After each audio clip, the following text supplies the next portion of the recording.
What is happening, guys? Welcome back to Redbeard's Garage, and this is the road to horsepower.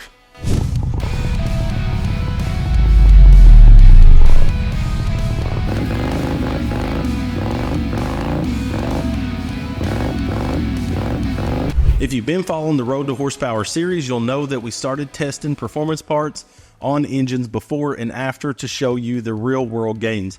We've also did some comparisons between engines, like a previous video that we did against the Tillotson 212 versus the Wildcat 223cc. We also tested a few other engines and compared them in that video to show you the best dollar per horsepower for you to spend your hard-earned money in this hobby. So in that video, a lot of people said we should have tested the Tillotson 225RS, and at the time we did not have one on the shelf, but we finally got our hands on a brand new unit. We're going to be breaking this in and doing some dyno testing in this video to help compare it to some of the other builds that we've done on the channel.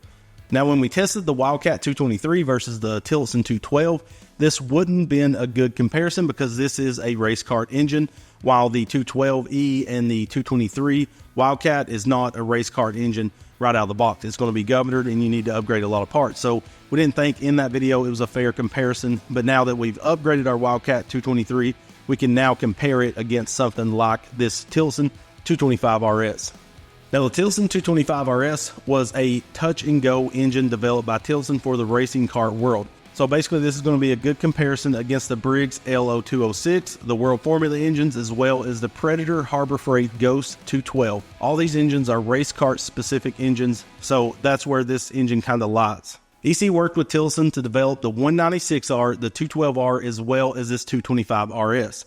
EC developed the flywheel, the blower housing, the block, the rod, the piston, as well as the head, while Tillotson designed the carburetor, and with the help of RLV, the exhaust, and with the ignition coil, they actually own PVL now, and that's who designed the coil for this engine. So this was a joint collaboration between several companies, EC being one of the biggest, developing the majority of the engine. The 225RS is a sealed bottom end race engine, and this means the bottom end has a little tag on it that seals it from being opened up. If they notice that's gone, then the engine will not be allowed to race because they'd have very strict rules in the racing car world, and this keeps it a more level playing field so they know people aren't modifying their blocks, because you can't just buy these locks off the internet and replace them on your engine. They have to come from Tillotson, so they'll know if you've been in the block. The Tillotson T4 series takes this a step further with a kart designed by IPK. IPK designs a lot of race karts as well as some exotic track cars. They also had Maxxis develop them a specific race tire. You can also get a turnkey T4 race chassis that is very affordable, and it's good for even a novice all the way to an experienced racer. They've had huge success with this in the series, and they've also had international success, and Tillotson hosts a world championship in Spain with this kart. Although the Tillotson 225RS was specifically designed for racing karts, of course the mini bike and go-kart world wanted to get their hands on it because it was an easy way to get good horsepower right out of the box without having to get your hands dirty. And that's mainly thanks to its strong block that it has. It has a lot of casting, a lot of webbing that makes it one of the strongest blocks you can get on the market. The Tillotson 225RS that we have on the table is about $950 to $1,000 the way we have it spec'd out. Now, you can buy this in a long block for $520, but to complete it, you're going to have to buy a flywheel, a coil, a carburetor, as well as an exhaust, and that can cost you around $300 to $350 depending on the component you go with. Now, one big difference with the Tillotson 225RS that you can get from different dealers is the intake and carb options. Now, on the engine, we have the Tillotson FM22 carburetor. Then beside of this, we have the GPS 22 carburetor. Then we have the WC22 carburetor. I know when you hear FM22, GPS22, and WC22, you're going to think it's a 22 millimeter carb, but it is not. All these carburetors are 26 millimeter carburetors. Now, the FM22 that we have spec'd out on this 225RS comes with a cast curved intake manifold with a billet adapter. The reason we have to run that billet adapter is because this intake is normally made for the HW diaphragm carburetor. The newer versions of this engine that you're going to get, this is all one unit. You don't have that billet adapter right before the carburetor. And then with the GPS 22, we see the normal run-of-the-mill aluminum adapter. You can find these adapters. Almost every retailer out there is selling this, from Amazon to the big names. This is probably the worst intake you can get. It is significantly better than running a stock carburetor. Of course, you put a slide carburetor on it, and if it's tuned properly, you're going to make some good power gains. But in the terms of intake manifolds, this is one of the worst. The reason why everybody sells it is because they can buy these for pennies on the dollar from China and pump them into the US and sell them for good profit gains, and that's why we see this intake everywhere. It restricts the port at the head, so it's going to cause some turbulence in the head, and you can also lose a little bit of power compared to some of the other intake manifolds. Then we go to ECWC22. We have two different options on the table. This is really small. It's less than an inch of thickness. It has good flow through it, and it's going to get the carburetor as closest to the head as possible. EC does offer a curved intake manifold, and if you have the clearance, you can gain a little bit more torque from this, and it does flow a lot better than something like this Chinese intake manifold. Now, the best thing about the Tillotson intake as well as the Wildcat intakes is a lot of race carts need a pulse pump, and these all give you a solution for that by giving you a barb on the intake manifold, and that's the best place to run your pulse pump from. Where the Chinese knockoff does not allow you to do that, you're going to have to either drill and tap your head or make some sort of spacer to put in between that, because there's not enough material on those Chinese intakes to tap and put a barb to run your pulse pump. And we will be running this engine off a pulse pump since that's how they intended it. We're going to keep it just the way, even though we have a gravity fed system, we're still going to run the pulse pump on the dyno with all these carburetor testing. So we're going to go over the specs of this Tillotson 225RS engine. This engine has a 72mm bore and a 55mm stroke with a compression ratio of 9.3 to 1. The cam is a 265 lift with 235 degrees of duration. Of course, all these carbs are 26mm round slides. For the flywheel in the ignition, it's got a billet aluminum flywheel with a PVL CDI ignition, rev limited to 6,500 RPMs out of the box. The head has a 27mm intake and a 25mm exhaust valve, and the stems on those valves are 5mm with a 22cc combustion chamber. The rod is a billet aluminum rod with an insert bearing, and the piston is a 72mm hyperneutectic casting with a 13mm wrist pin and a .767 compression height. So we're going to be doing 5 different dyno tests on this engine. The first test is going to be with their old style short header. Now, if you have a 23 or older 225RS, it's going to come with this short header. They updated this for 24 to give the engine more power as well as longevity. Getting a longer header keeps the heat pulled from the engine, helps draw some heat from it that should help your engine last longer and should give you a little bit more power. So we're going to test it both with the old style header as well as the new style that we have sitting on the table that is much longer. After that, we're going to go ahead and switch over to the WC22 carburetor to see if we get better results on the dyno, keeping the longer header. We're going to see if it starts up faster and just if it runs better. We won't be able to test the first 3 dyno pulls with an oxygen sensor because we're using these headers that come with the engine.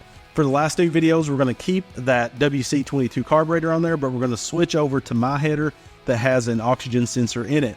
Then we're going to put a non-limited coil onto the engine so we can rev it as far as we want. We're going to do another dyno test, and this would be the 225R variant. Then we're going to switch over to the GPS 22 carburetor. We're going to keep the same header so we can test air-fuel ratios. We're going to see if the WC carburetor starts up better and runs better throughout the RPM band. We're not going to adjust it whatsoever as long as it idles. We're going to do a pull, not do any jet changes between the 2 carburetors to see which one performs better throughout the RPM band. If one runs lean, you'll be able to see it with the oxygen sensor in the last 2 videos. Now, again, this will be the R spec engine. Basically, the R is just a different carburetor normally, or just the unlimited coil. It's not meant for the racing kart world, of course, because of the rules. So let's get this thing on the dyno, break it in, and jump right in to the road to horsepower testing.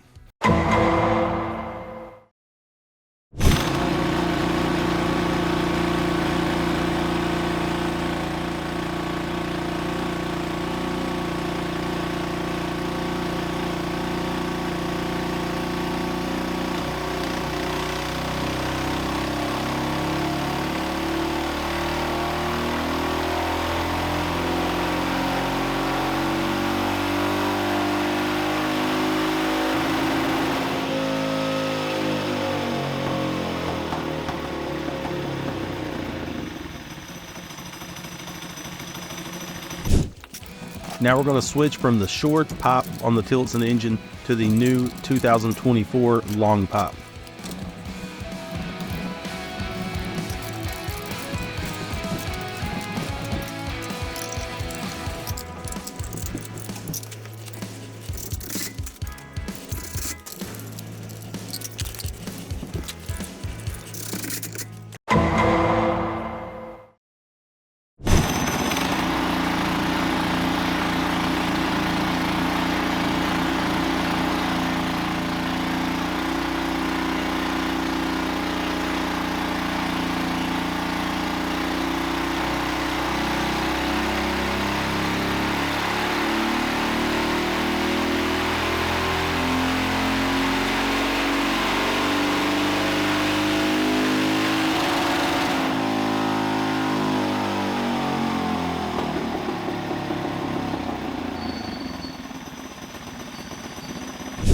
Now we're going to test the WC22 carburetor with the long intake manifold, keeping that long pipe, keeping with the RS build of the engine.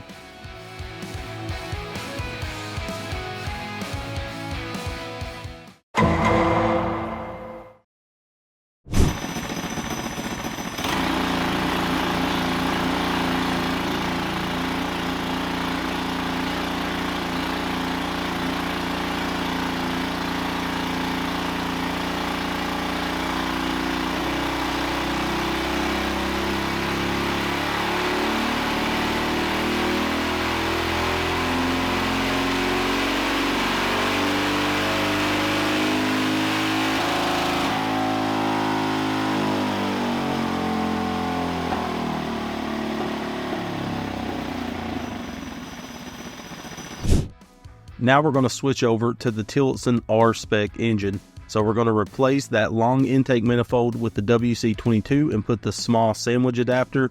And we're also going to have to pull off the flywheel and the coil and swap it over to a non-governor coil and a billet flywheel.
For our last test, we're going to swap over to the GPS22 carburetor and the small adapter intake manifold.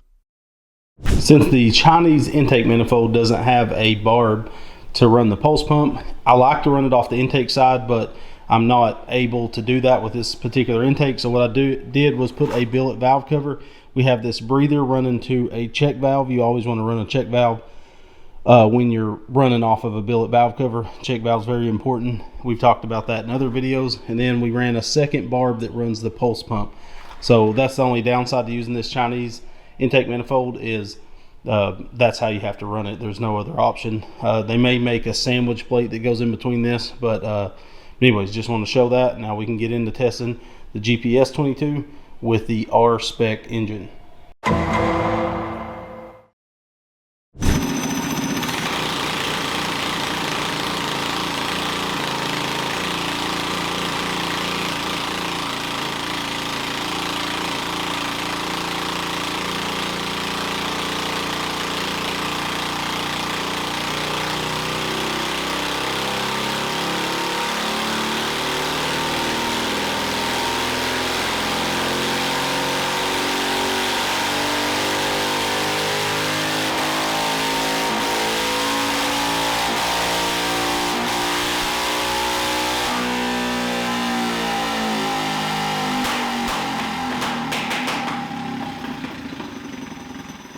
All right, guys, so we got all the numbers and everything worked out. So let's go over everything we found out about the Tillotson 225RS.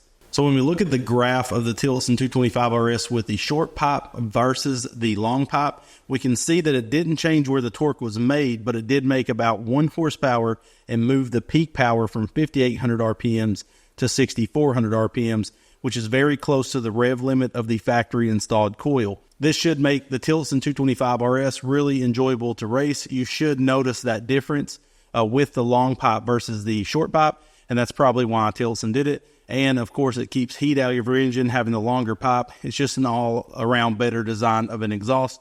And of course, with their testing, they probably figured that out.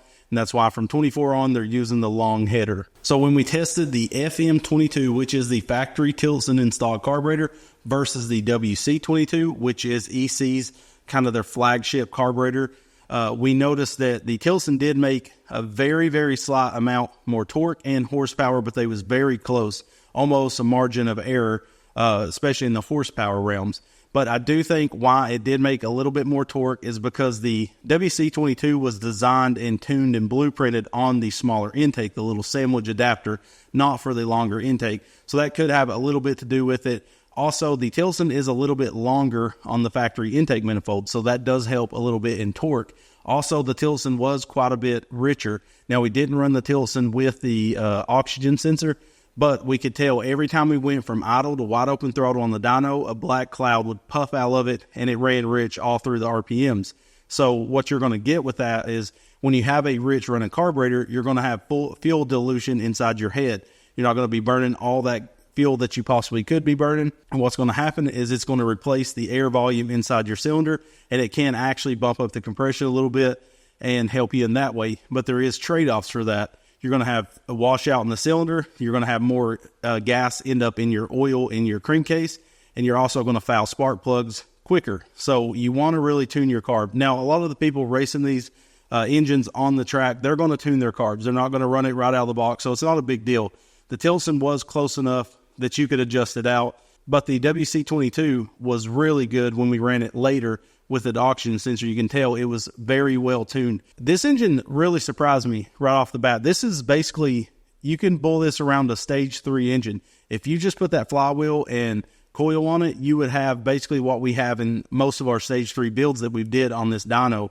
So it's a pretty impressive engine. Now you are paying for that, and it's not like Tillotson is an overpriced glory engine. It's just, it's made for a specific purpose, just like the Ghost engine.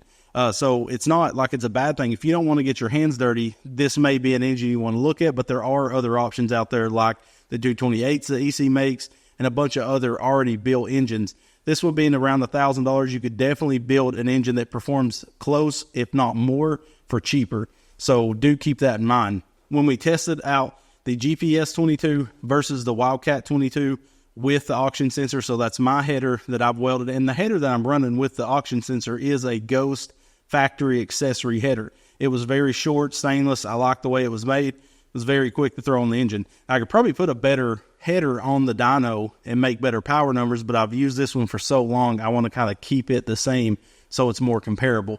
But the GPS carburetor was significantly worse than the WC22. The WC22 tend to stay around 12 air-fuel ratio, which that's what I personally like on my dyno. Everybody's different, but I feel like 12 to 12.5 is about perfect, and EC's carburetor was extremely close to that. I wouldn't do a whole lot of tuning to this carb right out of the box. It ran so great. It started up. All these carbs actually started up pretty good. I didn't have any issues starting any of the 3 carburetors on the dyno. I didn't have to give any of them throttle, just choked them. Pulled it a couple times, they would hit, then I'd turn the choke off, then they'd fire right up. But when we moved over to the GPS 22, we saw super, super rich numbers, all the way down to 8.5 to 1 ratios on the air-fuel ratios, which is extremely bad.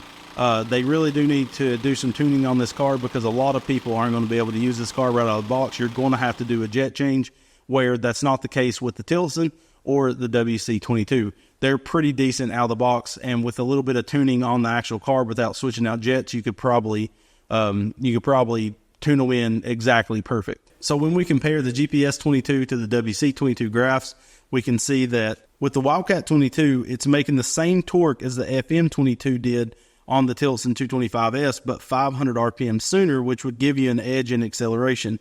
The WC made a little bit more power, about 200 RPMs above where the 225RS made its peak power, which what this means is we're really close to the limit of what this cylinder head and the cam can do in this engine.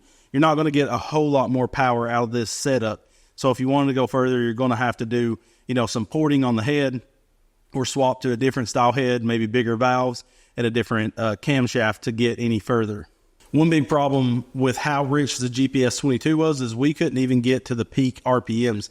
Now my dyno is set up with the particular gearing ratio that I have on it. I can't spin the dyno wheel more than 1800, 1900 RPMs, or it gets unsafe is what the dyno manufacturer told me. So I actually let out with the WC22 because that son of a gun was revving to the moon. Not that it needed to rev that high, but it did have the availability to rev that high, which is going to make a difference on a long straightaway on a track if you're track running the cart in an R setup. But the GPS 22 did not want to go over about 7,700 RPMs or so, and it was breaking up, and it was chopping up throughout the RPM band and going all over the place. So you could tell it was extremely rich. Definitely, if you decide to go with the GPS 22, you're going to have to buy some jets right out of the box. So I'm going to go over what jets all these carbs came with stock. Again, we didn't touch anything whatsoever on these carburetors other than adjusting the slide for idle. And I don't think I had to, the GPS 22 I had to a little bit, but that's not a big deal at the end of the day. The WC has a 12.5 pilot and a 105 main. The FM22 has a 17 pilot and a 120 main. And the GPS 22 has a 16 pilot and a 130 main. And that does explain why we're getting really rich runs throughout the RPM band in wide open throttle. But this basically breaks it down to the best thing to spend your money on is a good carburetor in your build. Now, these knockoff carburetors off Amazon, I personally wouldn't mess with them. I would go to a company like EC that has a history of tuning carburetors, and this isn't just a Chinese clone carburetor. They have their own castings made. They're not just buying off-the-shelf cars from China and throwing jets in them.